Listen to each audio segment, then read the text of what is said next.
Shatamanam Bhavati serial episode 1140 13th December 2024 ఏం జరిగిందో చూద్దాం. ఆ పిల్లల వాళ్ళ అమ్మ నాన్నలు ఏంటమ్మా ఏం ఆధారం దొరికింది, మా పిల్లలు ఎక్కడున్నారో ఆ పుస్తకాల్లో ఏమన్నా రాసుందా అని అడుగుతారు. దానికి బాను ఈ పుస్తకాల్లో అదేమీ రాసిలేదు, కానీ ఇందులో రాసున్న దానికి జరుగుతున్న సంఘటనకి ఏదో సంబంధం ఉంది. ఇది ఎక్కడ ఏం జరుగుతుందో నేను తెలుసుకుంటాను, మీ పిల్లలకి ఏం జరగకుండా నేను చూసుకుంటాను అని బాను అంటుంది.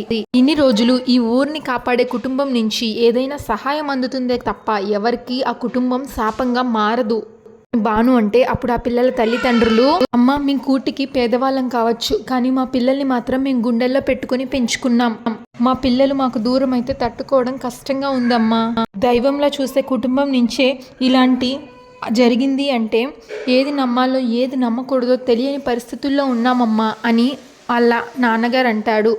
దానికి బాను మీరే చెప్పారు కదా దైవం లాంటి కుటుంబం అని.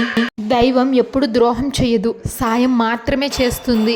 కొండ మీద అమ్మవారు ఈ ఊరిని రక్షిస్తుంది అని అందరూ అంటూ ఉంటారు, కానీ ఆ అమ్మవారి ఆ కుటుంబాన్ని కాపాడుతుంది.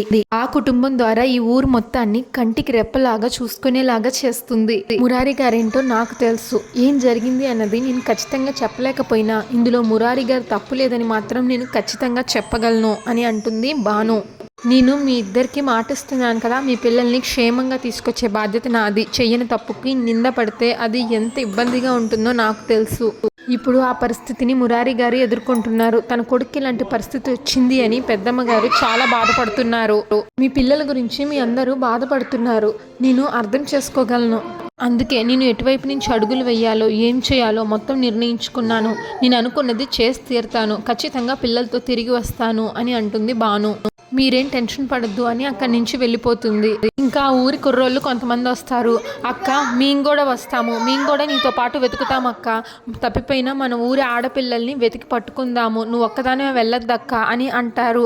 అప్పుడు బాను వద్దు, ఎక్కడ మొదలు పెట్టాలో తెలుసుకున్నాను, తప్పకుండా మన ఊరి ఆడపిల్లల్ని వెతికి పట్టుకొని తీసుకొస్తాను అని బాను అంటుంది.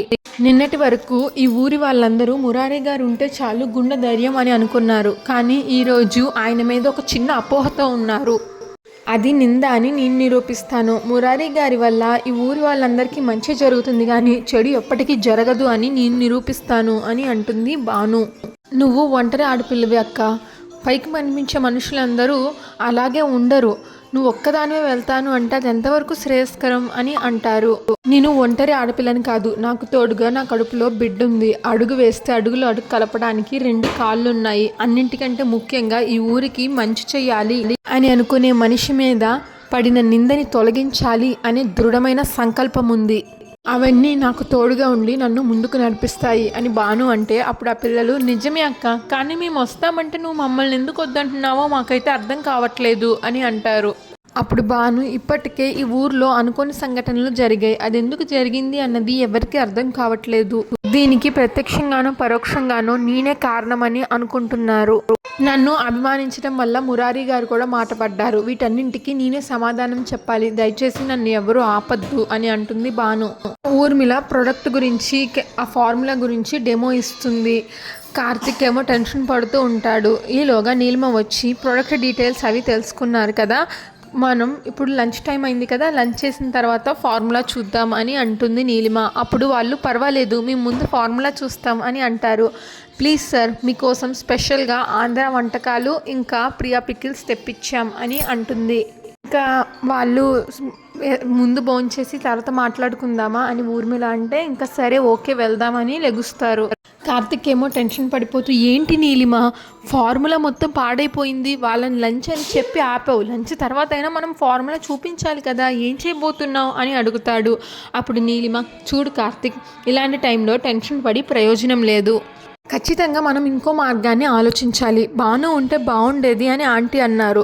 బాను ఉంటే ఏం చేసేది అని నేను ఆలోచించాను, ప్రస్తుతానికైతే కాస్త టైం దొరికింది కదా, పద అని అంటుంది నీలిమ. ఇంకా భోజనం టైంలో ప్రియా పచ్చళ్ళన్నీ ఎదురుగా పెడతారు. ప్రియా పచ్చళ్ళని పొగిడి ప్రియా పికిల్స్కి యాడ్ ఇస్తుంది నీలిమ. వాళ్ళు వచ్చిన వాళ్ళకి ప్రియా పచ్చళ్ళు వేస్తుంది. వాళ్ళు కూడా తినేసి చాలా టేస్టీగా ఉంది, అద్భుతంగా ఉంది అని తెగ పొగిడేస్తారు ప్రియా పచ్చళ్ళని. ఇంకా ఆ పికిల్స్ గురించి అట్లా మాట్లాడుతూ టైం అయిపోతుంది. వాళ్ళేమో ఇంక మా ఫ్లైట్కి టైం అయిపోతుంది, మేము బయలుదేరుతాము అని అంటారు ఆ వచ్చిన ఆఫీసర్స్.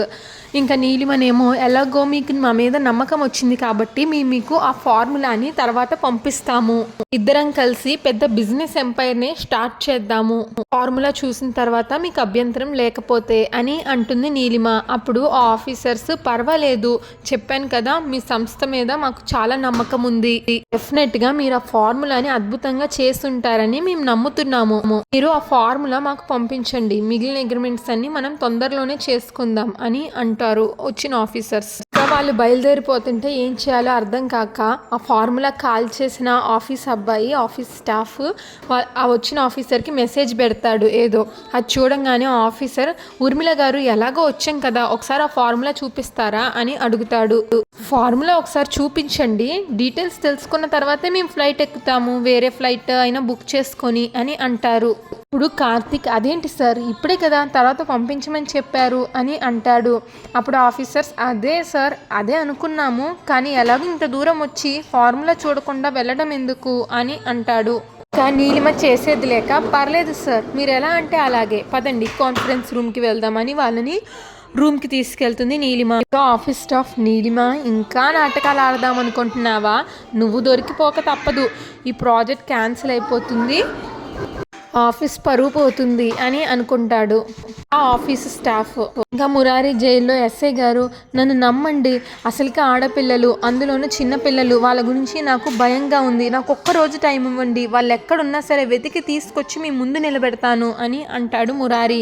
వాళ్ళ తల్లిదండ్రులు ఎంత కంగారు పడుతున్నారో నాకు తెలుసు, నాకు ఒక్క అవకాశం ఇవ్వండి ప్లీజ్ అని అడుగుతాడు. అప్పుడు ఆ ఎస్ఐ, చూడండి మురారి గారు, మీరు పెద్ద కుటుంబం నుంచి వచ్చారు కాబట్టి ఇంతవరకు మర్యాదగా మాట్లాడాను, మీకు మాట్లాడే అవకాశం ఇచ్చాను, కానీ పోలీస్ స్టేషన్లో ట్రీట్మెంట్ వేరేగా ఉంటుందని మీరు ఇప్పుడు ఎక్కువగా మాట్లాడితే మీకు చూపించాల్సి ఉంటుంది అన్నట్లు అంటాడు ఎస్ఐ. ఇప్పుడు మురారి, ఏంటండి మీరు మాట్లాడేది, నేనే తప్పు చేయలేదంటే మీకు అర్థం కావట్లేదా అని అంటే, అప్పుడు ఆ ఎస్ఐ, మీ మీద నాకేమీ పగ ప్రతీకారాలు లేవు, మాకు కావాల్సిన సాక్ష్యాధారాలు దొరికాయి కాబట్టి మిమ్మల్ని అక్యూజ్డ్గా అరెస్ట్ చేసి తీసుకొచ్చాం, గూగుల్ ట్రేస్ అవుట్ ద్వారా మొత్తం డేటా బయటకు తీస్తున్నాం, అప్పుడు ఎవరేంటో అందరికీ తెలుస్తుంది, మా ట్రీట్మెంట్ ఎలాగుంటుందో మీకు కూడా తెలుస్తుంది అని అంటాడు ఎస్ఐ. ఇంకా భువనేశ్వరి, జయ, సత్య పోలీస్ స్టేషన్కి వస్తారు. కిట్టయ్య, నీకెంత కష్టం వచ్చింది కిట్టయ్య, నువ్వేం భయపడకు, ఇక్కడి నుంచి నిన్ను విడిపించి తీసుకెళ్తాను అని భువనేశ్వరి అంటుంది మురారితో. ఎస్ఐ, రిసీవ్ చేసి తీసుకెళ్ళడానికి మీ అబ్బాయి వచ్చింది రైల్వే స్టేషన్కి కాదు పోలీస్ స్టేషన్కి అని అంటాడు. ఈలోగా మినిస్టర్ వచ్చి, ఎవరిని అరెస్ట్ చేసావు, కొంత ముందు వెనక చూసి అరెస్ట్ చేయాలి అని అంటాడు మినిస్టర్. అప్పుడు భువనేశ్వరి, చూసావు కదా ఇది మా నెట్వర్క్, ఊర్లో పోలీసులు కూడా అడుగు పెట్టకుండా ప్రతి ప్రాబ్లంకి మేమే సొల్యూషన్ చూపిస్తాం, తప్పు చేసిన వాళ్ళని కూడా క్షమించే కుటుంబం మాది, అలాంటిది మేము తప్పు చేస్తామని నువ్వు ఎలా అనుకుంటావు అని అంటారు ఎస్ఐని భువనేశ్వరి. దానికి ఎస్ఐ, చూడండి మేడం, మీ ఫ్యామిలీ ఎంత పెద్దదైనా కావచ్చు, కానీ అలాంటి ఇంట్లో తప్పు చేయకూడదు అని రూల్ అయితే ఏమీ లేదు కదా, ఆధారాలు మీ అబ్బాయికి అగెనిస్ట్గా ఉన్నాయి కాబట్టే అరెస్ట్ చేశాం అని ఎస్ఐ అంటే, అప్పుడు మినిస్టర్, చూడు ఎస్ఐ, ఆ కుటుంబం ఎలాంటిదో నాకు తెలుసు, ఆ అబ్బాయిని విడిచిపెట్టు, మురారి ఒక్కడి వల్ల ఆ ఊరంతా గుండెల మీద చేయి వేసుకొని ధైర్యంగానే పడుకుంటారు, అది అతను ఆ ఊరికి ఇచ్చే ధైర్యం, అలాంటి వ్యక్తి తప్పు చేస్తాడు అంటే నేనే నమ్మలేదు, నువ్వెలా నమ్ముతావు, మర్యాదగా వదిలేయి, తర్వాత ఏం జరిగినా నేను చూసుకుంటాను అని మినిస్టర్ అంటాడు. ఆ ఎస్ఐ విడిచిపెట్టుకున్న అంతే చూస్తాడు. అప్పుడు జయ, మినిస్టర్ గారు చెప్తున్నారు కదా ఇంకా అలా చూస్తున్నారేంటి, విడిచిపెట్టండి అని అంటుంది. అప్పుడు ఎస్ఐ, అతను మీ మనిషి కాబట్టి మీకు నమ్మకం ఉంటుంది.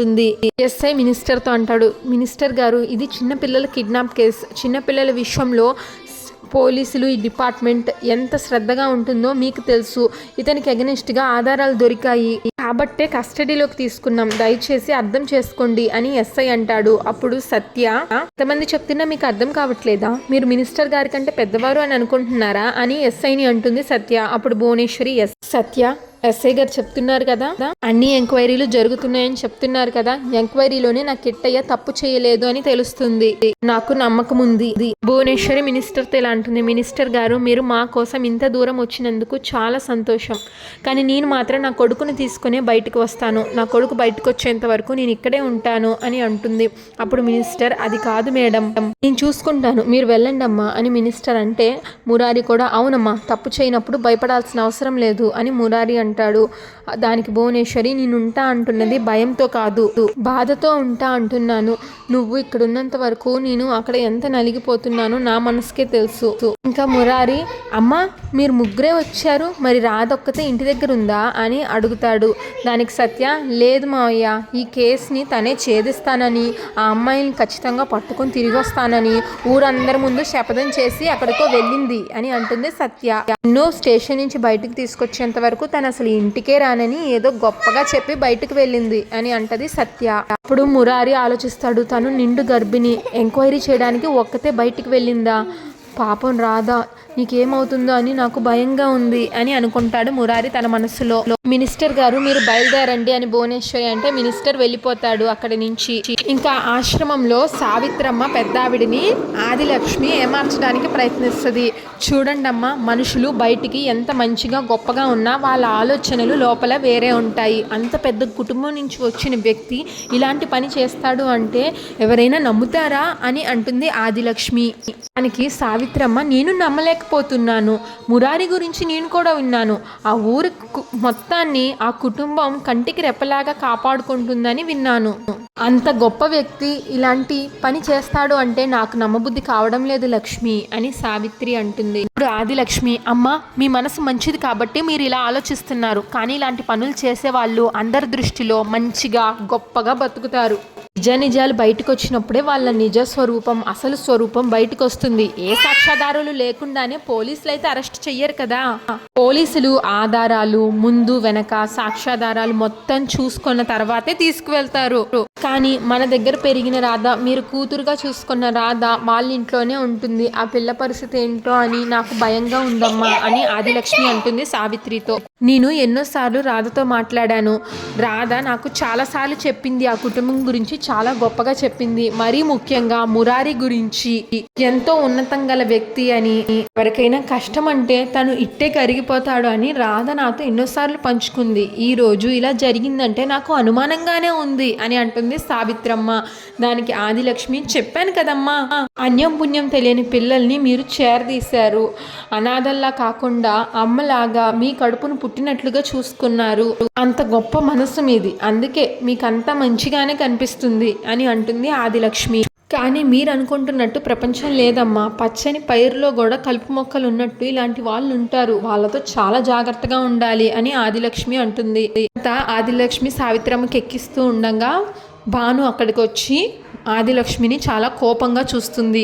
భానుని చూడంగానే ఆదిలక్ష్మి, రామ్మ రాధ నువ్వొచ్చి ఎంతసేపు అయింది అంటూ నటిస్తుంది. భాను, అమ్మకి మీరు ఇక్కడ జరిగిన విషయాలు చెప్తున్నప్పుడే నేను వచ్చాను అని భాను అంటే, అవునమ్మా జరిగిన విషయం అమ్మ కూడా నమ్మలేకపోతున్నారు, నేను కూడా నమ్మలేకపోతున్నాను అని ఆదిలక్ష్మి అంటుంది. ఆదిలక్ష్మి, మురారి ఇలాంటి పని చేశాడు అంటే కాలమహిమ అని అనుకున్నా, అలాంటి వ్యక్తి దగ్గర నువ్వు ఉన్నావంటే నీకేం జరుగుతుందో అని మేమిద్దరం భయపడుతున్నామమ్మా అని అంటుంది. పోనీలేమ్మా, నువ్వు ఇక్కడికి వచ్చేసావు కదా, మాకు అది చాలు అని అంటుంది ఆదిలక్ష్మి. అప్పుడు భాను, అంటే ఇదంతా మురారి గారు చేశారని మీరు నమ్ముతున్నారా అని అడుగుతుంది. అప్పుడు ఆదిలక్ష్మి, మా నమ్మకంతో పనేముందమ్మా, పోలీసులు అరెస్ట్ చేశారంటే అన్నీ తెలుసుకున్న తర్వాతే అరెస్ట్ చేస్తారు కదా, అందుకే నమ్మసక్యం కాని విషయాలైనా సరే నమ్మక తప్పడం లేదు అని అంటుంది. అప్పుడు సావిత్రమ్మ, అమ్మ రాధ ఇలా జరిగినందుకు చాలా బాధగా ఉందమ్మా అని అంటే, దానికి భాను, అమ్మ మనం విన్నవన్నీ నిజాలే అవుతాయి అన్న నమ్మకం ఏంటి, అబద్ధాలు కూడా అవ్వచ్చు కదా, ఒకవేళ అబద్ధాన్ని నిజం చేయడానికి ఎవరైనా ప్రయత్నించి ఉండొచ్చు కదా అని అంటుంది భాను.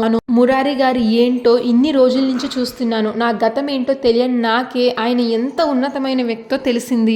పైగా నేను కల్లారా చూసిన వ్యక్తిని ఆ మనిషి తప్పు చేస్తారని నేనెలా అనుకుంటాను, నిప్పుకు కూడా చెదలు పడతాయని చెప్పే మనుషులున్నారు, అంత మాత్రాన మురారి గారి దోషి అని అప్పుడే చెప్పేస్తే అలాగా, ఎంక్వైరీ జరుగుతుంది కదా, అన్ని నిజాలు ఎంక్వైరీలో బయటకు వస్తాయి అని భాను అంటే ఆదిలక్ష్మి అనుమానంగా చూస్తుంది. ఏంటి రాధ మాటల్లో ఏదో తేడా కనిపిస్తుంది, నేను వెంటనే డెన్ దగ్గరికి వెళ్ళాలి ఎలాగా అని అనుకుంటుంది మనసులో. అప్పుడు ఇంకా ఆదిలక్ష్మి, అమ్మ రాధ వచ్చింది కదా, మీరు రాధతో మాట్లాడుతూ ఉండండి, నాకు ఒక చిన్న పని ఉంది నేను చూసుకొని వస్తాను అని అంటుంది. అప్పుడు భాను, అదేంటి ఆదిలక్ష్మి గారు, మీరు ఆశ్రమంలోనే ఉండాలి కదా, ఎక్కడికి పనుంది వెళ్తా అని అంటున్నారు అని అంటుంది భాను. దానికి ఆదిలక్ష్మి, అదే రాదమ్మా, ఇంతకు ముందు అమ్మే అన్ని పనులు చూసుకునేవారు, కానీ ఇప్పుడు ఆవిడ మంచం మీద పడేసరికి బాధ్యతలన్నీ నా భుజాల మీదకి వచ్చాయి, ఆశ్రమం నడపాలంటే మాటలా, ఎంతమంది కాళ్ళు పట్టుకోవాలి, చందాలు సంపాదించాలి, అప్పుడే కదా పిల్లలంతా సుఖంగా ఉంటారు అని ఆదిలక్ష్మి చెప్పి నాకు పనుంది నువ్వు ఇక్కడే ఉండు అని వెళ్ళిపోతుంది ఆదిలక్ష్మి. ఆదిలక్ష్మి వెళ్ళిపోతుంటే అప్పుడు భాను పొట్టలో బిడ్డ తంతున్నట్టుగా నొప్పొచ్చినట్టుగా అయ్యో అమ్మా అమ్మా అని అరుస్తుంది. అప్పుడు ఆదిలక్ష్మి వెనక్కి వచ్చి రాధమ్మ ఏమైందమ్మా, రా ఇలా కూర్చో అంటూ లోపలికి తీసుకెళ్లి కూర్చోపెడుతుంది భానుని. భాను కొంచెం మంచినీళ్ళు తీసుకొస్తారా అని అడిగితే ఉండి ఇప్పుడే తీసుకొస్తాను అని వెళ్తుంది ఆదిలక్ష్మి మంచినీళ్ళు తీసుకురావడానికి వెళ్తే భాను రూమ్ మొత్తం చూస్తుంది. అక్కడ ఒక ఫోన్ ఛార్జింగ్ పెట్టి ఉంటుంది. ఇంకా భాను ఆ ఫోన్ చెక్ చేస్తుంది. అందరితో ఎపిసోడ్ పూర్తయిపోతుంది. ఇంకా నెక్స్ట్ ఎపిసోడ్ ప్రోమోలో ఆదిలక్ష్మి ఆ పిల్లల దగ్గర ఉంటుంది. ఆ రౌడీలకి చెప్తుంది వీళ్ళకి త్వరగా మత్తించేస్తే ఏ చడి చప్పుడు లేకుండా పడుంటారు, ఆ వ్యాన్లోకి ఎక్కిచ్చేస్తే తెల్లారేసరికల్లా కలకత్తాలో వెళ్ళిపోతారు అని అంటుంది. భాను ఆ పిల్లలున్న చోటుకి వెతుక్కుంటూ వస్తుంది. భాను ఒక చెక్క కర్ర తీసుకొని ఆ రౌడీలు తల మీద కొడుతుంది. అప్పుడు ఆదిలక్ష్మి వాళ్ళని నువ్వు కాపాడలేవు సరికదా, నీకు నువ్వుగా పులిగృహలోకి వచ్చావు. ఆదిలక్ష్మి ఆ రౌడీలతో ఇంకా చూస్తారేంట్రా, దాన్ని కట్టిపడేయండి అని అంటే భాను ఆ కర్ర తీసుకొని ఆ రౌడీల్ని కొడుతుంది. ఆ రౌడీలు భాను చేతుల్ని కట్టేస్తారు. Shatamanam Bhavati serial regular update కోసం మా ఛానల్ని సబ్స్క్రైబ్ చేసుకోండి.